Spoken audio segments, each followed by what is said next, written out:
Welcome to a video presentation of A Universe from Itself, the Geometric Mean Expansion of Space and the Creation of Quanta, Part 3, the Large and Small Values of the Universe. Using the concept that the universe is undergoing a geometric mean expansion and the initial values, we can now produce the values of the large and small of the universe. We can ask, what is the counterpart of the radius of the hyperverse, r sub h? That is, what is the smallest radius? So let's calculate the small radius. We'll take the large radius, r sub h, the radius of the hyperverse, times r sub s, the small radius, and that will equal the initial radius squared. Rearranging, we find that r sub s is equal to the initial radius squared, which is 2 times the Planck length, quantity squared, divided by the radius of the hyperverse. We find that r sub s is equal to 4 times the Planck length squared, divided by the radius of the hyperverse, and numerically r sub s is equal approximately to 3.98 times 10 to the minus 96 meters. The small radius, r sub s, we defined as 4 times the Planck length squared, divided by the radius of the hyperverse. R sub s can also be expressed as the radius of the hyperverse divided by this term here, r sub h divided by 2lp, quantity squared. And we've seen this before. Small time we found to be the age of the universe divided by that, again, same quantity, r sub h divided by 2lp, quantity squared. Let's now look at the small energy. What is the geometric mean counterpart of the energy of the observable hyperverse, E sub O? We'll take that value, multiply it by our small energy, and it will equal the initial energy squared. Working it out, we find our small energy is equal to the speed of light times h bar divided by r sub h. And we can take our small energy and calculate its value, and we find approximately 1.2 times 10 to the minus 52 joules. Looking further at small energy, we see the equation for small energy is the speed of light times h bar divided by the radius of the hyperverse. This equation here is in the form of the Planck relation. The small energy is the smallest unit of energy that we're dealt with so far, and the radius of the hyperverse is the largest radius.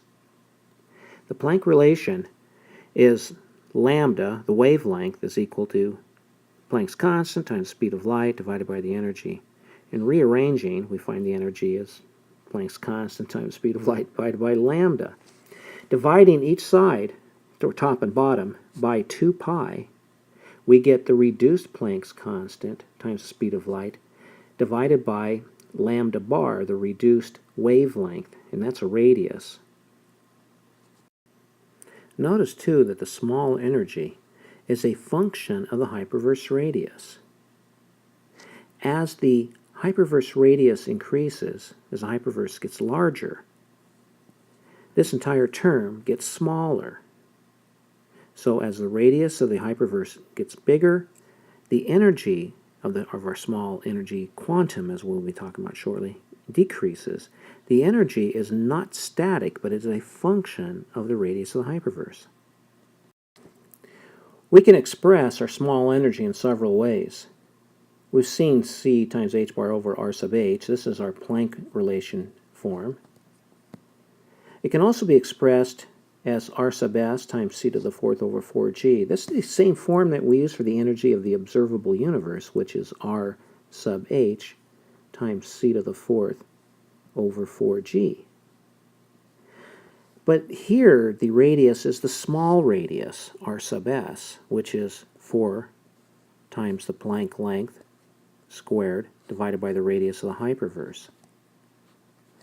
Additionally, the small energy can be stated as the energy of the observable universe divided by this constantly repeating term we're seeing, r sub h over 2lp, quantity squared.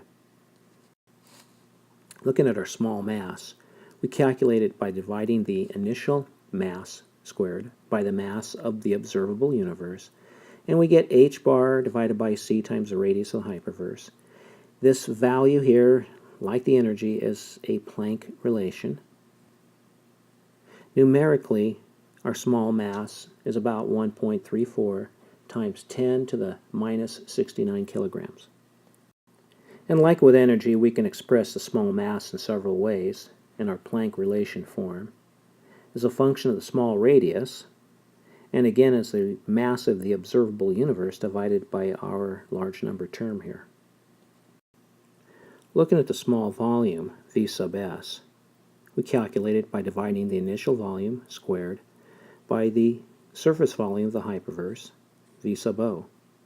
We find that V sub s is equal to V sub O divided by this term here. And this term is R sub h divided by 2LP squared, quantity cubed. And we can determine the small period of rotation by taking the small circumference, 2 pi times the small radius divided by the tangential velocity, which is the square root of 2 times c, and we get 2 times the square root of 2 times pi times the small time. And since frequency is the inverse of period, the small frequency of rotation is 1 over 2 times the square root of 2 pi times the small time. Now let's look at angular momentum. The equation of angular momentum, which we'll define as L, is equal to the mass times the radius times the velocity, the tangential velocity.